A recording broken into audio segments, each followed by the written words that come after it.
উপরে আকাশ, নিচে সবুজ প্রকৃতি, আর এই বিশাল সবুজের মাঝে দেখা যাচ্ছে একটা সাদা মন্দির। এটা শ্রীলঙ্কার বৌদ্ধ সংস্কৃতির একটা নিঃশব্দ সাক্ষী। হাজার বছরের পুরনো এই মন্দিরগুলো এখনো বলে যায়, মানুষ বদলায়, সময় বদলায়, কিন্তু বিশ্বাস আর শান্তি থেকে যায়। আজ আমি বাংলাদেশের মাটি ছেড়ে আকাশের পথে পাড়ি জমিয়েছি এক নতুন দেশ, এক নতুন অভিজ্ঞতা, শ্রীলঙ্কা। প্লেন যখন ধীরে ধীরে মেঘ ছুঁয়ে এগিয়ে চলে, তখন জানালার পাশে বসে মনে হয় আমি আর একজন সাধারণ যাত্রী নই, আমি যেন একটা পাখি। পাখির চোখে দেখছি পুরো একটা দেশ। নিচে তাকালেই চোখে পড়ে সবুজে মোড়া পাহাড়, ছড়িয়ে থাকা মাঠ, ছোট ছোট গ্রাম আর আঁকাবাঁকা রাস্তা। প্রকৃতি এখানে এতটাই জীবন্ত, মনে হয় সবুজ রং নিজেই নিঃশ্বাস নিচ্ছে। নিচে তাকালেই চোখ জুড়িয়ে যায়, যতদূর চোখ যায় শুধু সবুজ আর সবুজ। পাহাড়, মাঠ, বন, গ্রাম সব কিছুই এমনভাবে মিশে আছে যেন প্রকৃতি নিজেই এখানে ছবি এঁকেছে। এই মুহূর্তে শ্রীলঙ্কার আকাশের নিচে দাঁড়িয়ে একটা কথা খুব পরিষ্কার লাগে, পৃথিবীর সৌন্দর্য নীরব। এখানে কোনো চিৎকার নেই, নেই কোনো তারা, শুধু আছে ধীরতা আর শান্তি।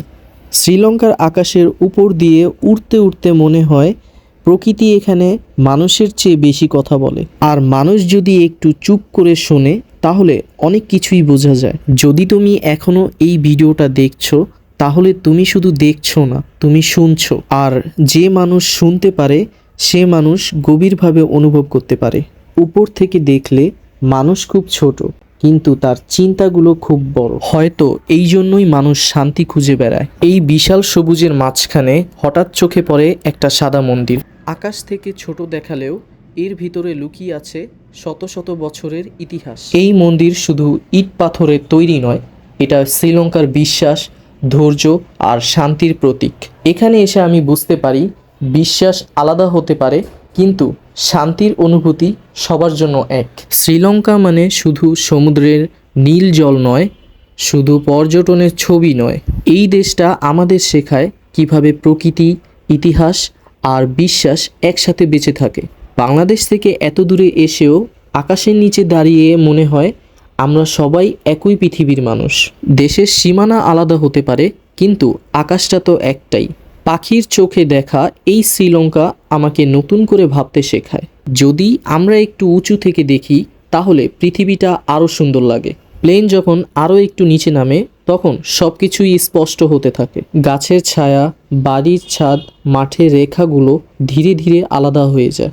এই যাত্রায় শুধু বাংলাদেশ থেকে শ্রীলঙ্কায় পৌঁছানো নয়, এই যাত্রা নিজেকে একটু আলাদা করে চেনার। প্লেন এখন নেমেছে, খুব শীঘ্রই এই মাটিতে পা রাখবো, কিন্তু এই আকাশের স্মৃতি আমাদের মনে থেকে যাবে সারা জীবন। কিছু যাত্রা মাটিতে শেষ হয় না, কিন্তু তারা থেকে যায় মনে। এখন আমি নামছি, কিন্তু এই আকাশটাই আমার ভেতরে থেকে যাবে। স্বাগতম শ্রীলঙ্কা।